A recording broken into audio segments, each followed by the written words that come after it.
Eleanor Reed, Duchess of Calderhurst, stood in the doorway of her own dining room and was not permitted to enter. She did not raise her voice. She did not look at the aunt whose idea this plainly was.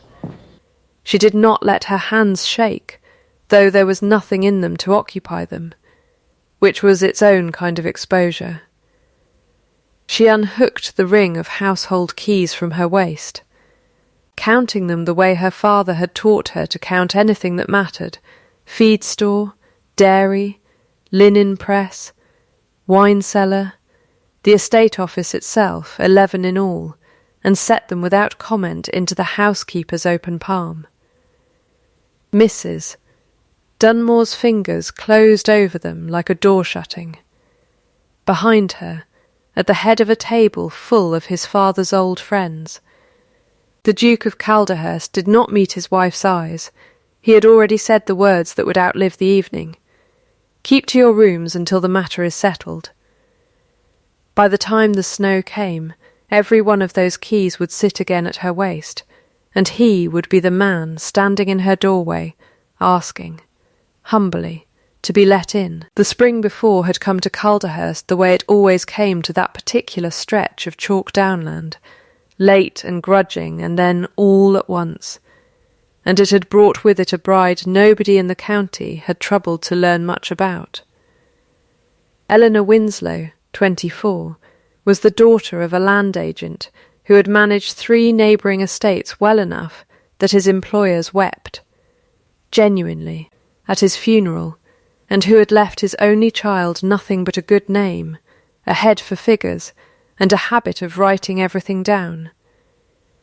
She had come to the marriage with a dowry precisely large enough to save Calderhurst's drainage scheme, and not 1 shilling more. And she had understood the arithmetic of that from the first hour. It was not spoken of as love. It was spoken of, by everyone including the Duke himself, as sense. The dukedom needed an heir. The estate needed capital. She needed a name that would let her stop watching other families' houses run smoothly, while her father's employers forgot, gently and completely, that anyone had done the work. She had not expected warmth, so its absence did not surprise her. What surprised her, in the first months, was how much of the marriage was invisible labour performed for an audience that did not know it was happening. She corrected the housekeeper's linen inventory without being asked, and without being thanked. She reorganised the correspondence so that tenant petitions no longer sat unanswered for a season. She learnt every field name on the home farm before she had learnt the names of half the neighbouring families, because the fields, at least, would not pretend not to see her. Julian Reed noticed none of it, or gave no sign of noticing, and she filed the noticing away in the same place she filed most things that could not yet be used. A drawer at the back of her mind, shut, but not locked. Labelled for later. He was not cruel to her. That was the complication she turned over most often in the small hours. He was punctual, correct, financially generous in the ways that cost him nothing to be, and entirely, immovably absent from any room in which something might be asked of him beyond civility. His aunt, Lady Priscilla Halloway, had run the household books since before Eleanor's arrival, and continued to run them after, and Julian deferred to her in matters domestic with the relief of a man handing off a weight he had never wanted to carry. Eleanor watched the deference and understood, long before she could prove it, that a household run without oversight for a decade was a household with something buried in it. By November the deference had calcified into arrangement, and the arrangement into the evening it finally broke. Rent-day dinner at Calder Hall was traditionally a formality, tenants paid at the estate office in the afternoon. The figures were read aloud after supper for the benefit of the assembled neighbours, and everyone admired the Duke's prosperity and went home. Eleanor had spent 3 weeks, unasked, cross-checking the reed figures against what she had heard directly from tenant wives at the dairy and the well, women who spoke to her because she had troubled to learn their names. The numbers did not match. She raised it once, quietly, at the table, meaning to hand her husband a private correction he could act on in his own time. Lady Priscilla's face did not move, which was itself an answer. Julian's did. He set down his glass with a sound too sharp for the room, and said, in front of 9 guests and both his aunt and his cousin, that he had not married an accountant, that a wife's task was the succession and not the sums, and that she would keep to her rooms until she remembered which of the 2 he required. It was, she thought later, the particular cruelty of a man who has just been made afraid in front of witnesses, and does not yet know how to be afraid without also being cruel. She had asked no questions that night that were not owed answers. That was the part he would spend a year understanding.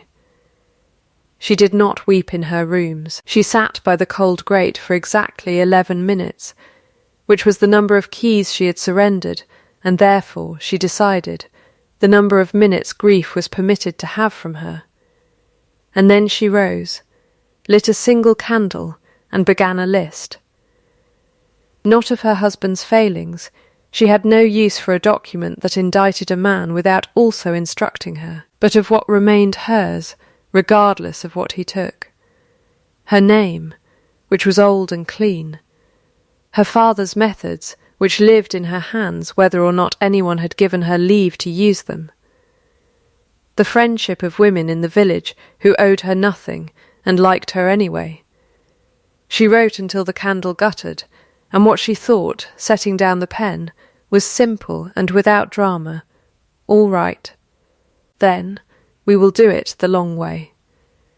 Her first ally arrived the following morning, in the shape of a bent, weather-cured man, named Josiah Pruitt, who had been land steward at Calderhurst for 31 years, and had known her father slightly, admired him greatly, and had watched the last decade of ledger-keeping with an unease he had never found anyone worth voicing it to. He came to her sitting-room door under the pretence of a boot repair bill requiring her signature, and stood turning his hat in both hands the entire visit, which she noted and filed. Your father, he said, kept 2 sets of eyes on every farm, one from the office, one from the gate. Nobody's kept the gate eyes since he left the county. He was not a man given to speeches, and having made the longest one of his year, he put his hat back on and left her with nothing more than that. It was, she understood, an offer. The keeping to her rooms was, in practice, a fiction maintained more by Lady Priscilla's satisfaction than by any lock. Eleanor could still walk the gardens, still receive callers her husband had not expressly forbidden, still write letters, and it was through this narrow, grudging latitude that she began her first real campaign. A tenant farmer named Ackley had lost half a barn roof in the October gales, and had been told by the estate office that repairs would wait until spring, an answer that would cost him lambing stock he could not afford to lose. Eleanor could not authorise repairs. She had no keys, no signature that meant anything to the office, no standing at all. What she had was Pruitt's gate eyes, a working knowledge of timber costs from 3 years watching her father negotiate them, and a notebook. She totalled the cost of losing Ackley's lambs against the cost of the repair itself, wrote both figures in a hand she made deliberately plain and legible, and sent the comparison not to her husband, who would not read it, but to the solicitor, Miss Edward Farrow, a precise procedural man who had handled Calderhurst's business for 20 years, and answered documents on their merits regardless of who had signed them. Farrow authorised the repair within 2 days on the strength of arithmetic alone. Ackley's roof was mended before the frost set hard. Word of who had done the reckoning moved through the tenantry the way water moves downhill, finding every low place without being told to. It was not the last such reckoning. Within a month she had, working entirely through Pruitt and Farrow, and a scullery maid named Nell, who could be trusted to carry a folded page without reading it, resolved a boundary dispute between two tenant farms that had festered for 6 years, corrected a seed order error that would have cost the home farm a third of its spring planting, and quietly arranged fair wages for the hedgers, who had been paid the same rate since Eleanor's father-in-law's time, despite the price of bread having climbed twice over. None of it bore her name in any document a stranger would recognise. All of it bore her method, which by December the tenantry had begun, without much subtlety, to call by name. Julian noticed the roof before he noticed his wife. He rode past Ackley's farm on estate business, saw new thatch where he had been told none would come until spring, and asked his steward's clerk who had ordered it. The answer, delivered without embellishment, sat with him longer than he let anyone see. He did not go to her rooms that night. He stood outside the door for the length of 4 breaths, which the housekeeper's daughter, dusting the sconce at the end of the corridor, happened to witness and happened, being fond of the Duchess, to mention to no one but Eleanor herself. It was not a smile. It was not an apology. It was, Eleanor thought when she heard of it, the particular stillness of a man doing arithmetic he dislikes and cannot make come out any other way than the one he is avoiding. The second trial came in January, with the fever that moved through the tied cottages on the estate's eastern edge, and killed nothing worse than a fortnight's peace, though it might easily have killed more. Eleanor organised the response from her rooms with a discipline that startled even Pruitt: broth rotations, a quarantine line drawn on paper before it was drawn on the ground, a request to Farrow for medicine funds that she justified, unasked, with a projected cost of replacing 3 tenant families outright against the far smaller cost of nursing them through. Julian rode out to the cottages himself this time, having heard by then enough to be curious, and found his wife's handwriting on instructions the housekeeper was following, without any apparent awareness of whose hand had written them. He asked, for the first time in their marriage, a direct question that was not about the succession. Whose plan is this? The housekeeper, not being Mrs. Dunmore, but a kinder woman named Halsey, who tended the sick wing, answered plainly, having no reason not to, "Her Grace's, sir. It's always been Her Grace's, since November." It was in the weeks after the fever that the shape of Julian's coldness began to surface, not through confession but through accident. His valet let slip, in an unguarded moment, that the Duke had been raised by a father who called love a debt the family could not afford twice, a doctrine installed after the old Duke's own father had married for feeling, and nearly lost the estate to it. Julian's elder brother, Peter, had been the son groomed for warmth and easy charm, and Julian the second son groomed for duty and distance, until Peter's death of a putrid fever at 19 had handed Julian a dukedom he had never been taught to inhabit as anything but a ledger to be kept solvent.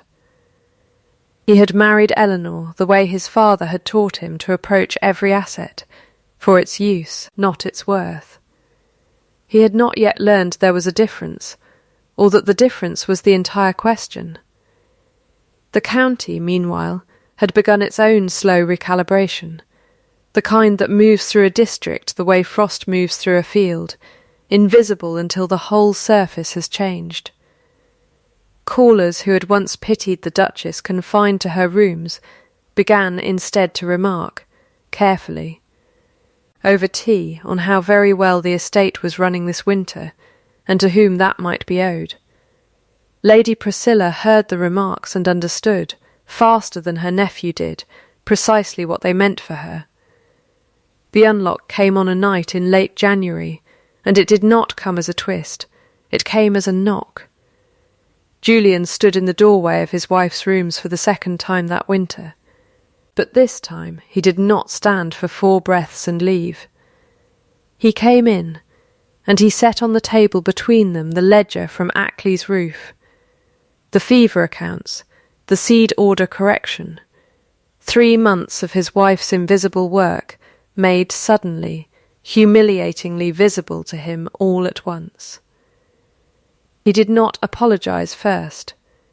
He explained first, haltingly, the doctrine his father had planted, and the brother whose death had watered it. And when he finally reached the apology, his voice broke on the second word, and he stopped, and started again, which she noted was the first unrehearsed thing he had ever said to her. "I did not marry a person," he said. "I married a use. I am asking you to let me try again, and I understand I have no right to ask it." Eleanor did not forgive him that night, and she told him so plainly, because forgiveness offered too early was, in her experience, a debt neither party could actually pay. What she offered instead was terms. "Show me," she said. "Not tonight, and not with words. Show me over time."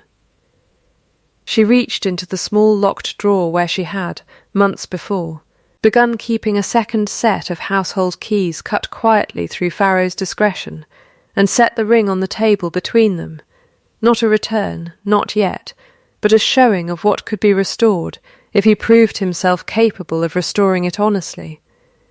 He looked at the keys for a long moment. "All right," he said.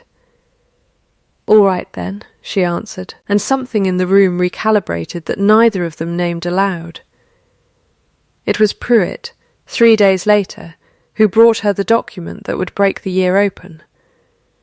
He had kept, without ever mentioning it, a private set of rent receipts running back 9 years, a habit inherited from her own father's practice of trusting no single ledger absolutely. Laid beside Lady Priscilla's official household accounts, the discrepancy was not subtle once seen, sums collected from tenants consistently a shade higher than sums recorded, the difference routed, over 9 years, into an allowance nobody had ever formally approved for Lady Priscilla's son, Roderick Halloway, who was next in line for the dukedom should Julian remain, without an heir, and who had. As far as Eleanor could determine from careful, delicate inquiry, no idea any of it existed. Eleanor assembled the case the way her father had taught her to assemble anything meant to survive scrutiny, methodically, in triplicate, with every figure sourced to a name willing to stand behind it. Farrow verified the receipts against bank records. Halsey and 2 other tenant wives agreed, quietly and separately, to say plainly what they had paid if ever asked under oath. Pruitt's 9 years of gateside bookkeeping anchored the whole structure. It took 3 weeks of careful, patient work, most of it conducted in full view of a household that had no idea what it was watching. Lady Priscilla was not a woman who waited to be undone. She struck first, in early February, with a letter she produced before Julian at breakfast, purporting to be correspondence from a Bristol solicitor, to whom Eleanor had supposedly written, proposing to sell off a stand of the estate's best timber behind her husband's back. The proceeds to be banked in her own name against the day she chose to leave him. It was a forgery, built cleverly on a truth. Eleanor had indeed written to a Bristol solicitor, though on the subject of drainage easements, not timber, and never once concerning her own accounts. Julian, to his credit and to Eleanor's private cautious relief, did not believe it outright. But he did not dismiss it outright either, and the hour in which he sat with the letter and did not immediately come to her was an hour Eleanor counted, silently, against the ledger of his proving. "I am not angry," she told him, when at last he did come, letter in hand, uncertain how to begin. "I am clear, they are different countries." He asked her plainly whether it was true. "No," she said, "but I understand why you had to ask, and I will not hold the asking against you if you do not hold my patience against me while I answer it properly, before witnesses, in a way that leaves no room for a second letter." The proper answering came at the 12th night gathering, which Calder Hall had hosted every year of the old Duke's life, and which Julian, this year, agreed at Eleanor's quiet insistence to hold not merely for the county, but for every tenant family on the estate, with the annual rent reading moved from a private formality to an open accounting before the full room. Lady Priscilla objected on grounds of propriety, and was overruled, gently and finely, by her own nephew, which she did not forgive quickly. The hall on the night itself held perhaps 90 people, gentry and tenantry seated together for once at the Duke's own instruction, and Eleanor stood at the long table with Farrow at her right hand, and Pruitt's 9 years of receipts squared in a neat stack before her. She did not raise her voice to begin. "There has been a question," she said, "about whether the figures read aloud in this hall each January have told the truth. I should like to answer it tonight, plainly, so that no one need wonder again." She read the official household total first, in Lady Priscilla's own recorded hand. She read, beside it, the sum actually collected, sourced receipt by receipt. She invited, without theatre, anyone in the room who wished to confirm what they themselves had paid to say so aloud, and it was Ackley who rose first, unbidden, cap in his hands, and said in a voice that did not waver that he had paid £4 more than the number just read, every year for 6 years running, and had thought it simply the way of things. 2 more tenants rose after him before she had to ask a second time. The room's turning was audible, a low shifting murmur moving table to table the way a tide moves, quietly, before anyone quite agrees it has moved at all. Lady Priscilla, cornered, reached for the Bristol letter as her last card, producing it before the assembled room as proof of the Duchess's own dishonesty, and it was Farrow, precise and procedural to the last, who asked the single question that ended it. "This hand," he said, laying the forged letter beside 3 years of genuine correspondence from Lady Priscilla's own desk, "is remarkably like your own, my lady, in the loop of the capital E. Would you care to explain the resemblance?" Lady Priscilla did not answer. Something behind her composure, which had held through every previous question, finally went out, like a lamp starved of oil rather than blown. Roderick Halloway, seated near the back, rose without being asked and said, in a voice thick with a shame that was clearly his own and not his mother's, that he had known nothing of any allowance, and would not touch a shilling of it. And the room believed him, because a young man ashamed in public is not a thing easily performed. Eleanor could have destroyed her that night, and the room would have let her. She chose instead the mercy that cost her something to give. "Lady Priscilla will retire to her sister's house in Dorset," she said, "with a settled allowance sufficient to live modestly, and not 1 penny more, and the accounts of this estate will be reviewed each quarter by Mr. Farrow, and read aloud each January exactly as they were read tonight, so that this house need never again ask its people to trust a number it will not show them." It was mercy, and everyone in the hall understood it was also a sentence, and that the woman who had pronounced it had the power that night to have chosen otherwise. The explanation Julian owed her came 3 nights later, in full in the estate office rather than her sitting-room, because he told her plainly He wanted the account given in the room it concerned. He laid out the whole of his father's doctrine, the grandfather's near ruin, Peter's death and the cold instruction that had followed it like a second inheritance, and when he finished he said, "That is the explanation. It is not the apology. I understand the two are not the same thing, and I owe you both." The apology, when it came, was short, and it broke once in the middle, and she let it break without rushing to fill the silence, because she had learned by then that a silence a man sits inside without flinching is worth more than any speech performed to end it quickly. Her terms, when she gave them, were itemized the way she itemized everything, aloud and without softening. The household keys were to be hers by right, recorded in the estate's own deed of settlement, not held at her husband's pleasure. Her name would appear beside his on the quarterly accounts Farrow now oversaw. She would not mediate every quarrel between the family and the tenantry. That work, she said, belonged to a man learning to do it himself, not to a wife cleaning up after him a second time. He agreed to each condition in the same 2 words, plain and unadorned.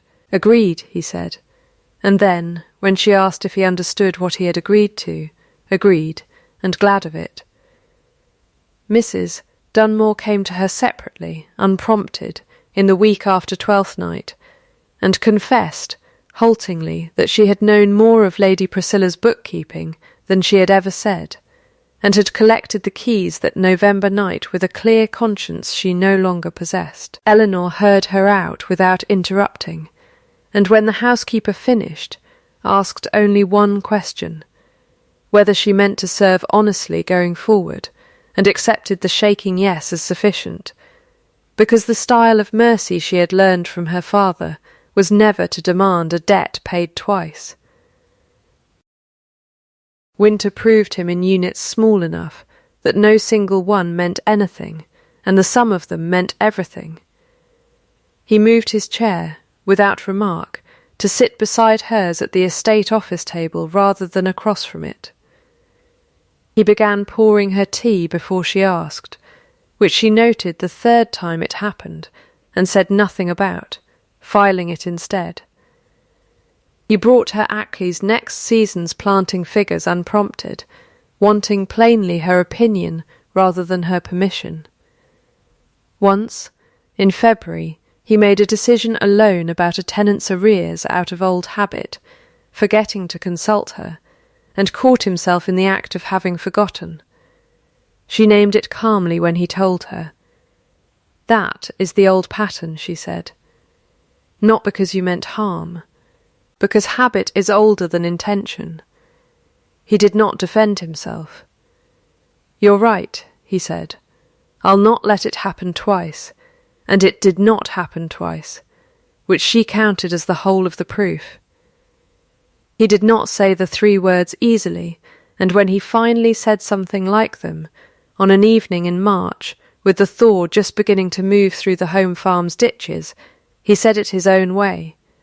"I would choose you," he told her, "if I were choosing today, knowing everything, with no ledger to balance and no heir required. I have been choosing you for some time now. I simply did not have the honesty to say so until I had earned the right to." The winter that followed, 2 years on from the night the keys had first left her hand, found Calder Hall a different house to walk through, though nothing about its walls had changed. The rent readings were public each January, exact to the shilling, and no one in the county thought it remarkable any longer that the figures came partly in the Duchess's own hand. Roderick Halloway managed a modest farm 3 parishes over, on land Eleanor had helped him lease honestly, and wrote to her at Christmas without fail.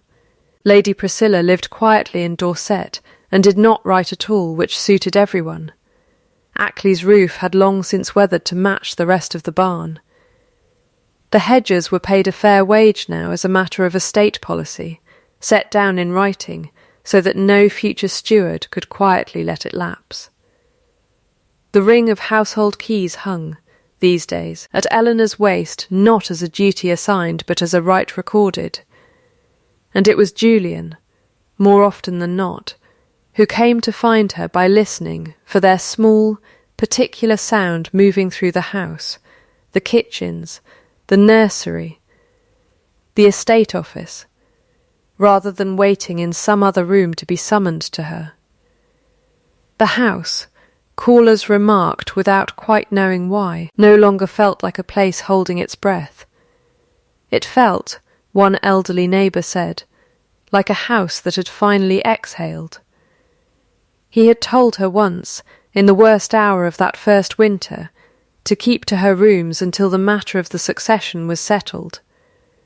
He told her now, most winters, something closer to the opposite, standing in her doorway, not to command her back into it, but to ask, humbly, whether he might come in. She had married a man who classified her as useful before he understood she could be loved, and she had not spent the interval waiting to be forgiven for the mistake of his verdict. She had spent it becoming a woman no honest ledger could leave out. She had stopped asking to be seen. She had made herself impossible to unsee. And that, unlike a title or a fortune or even a name, was not a thing that could ever again be taken from her.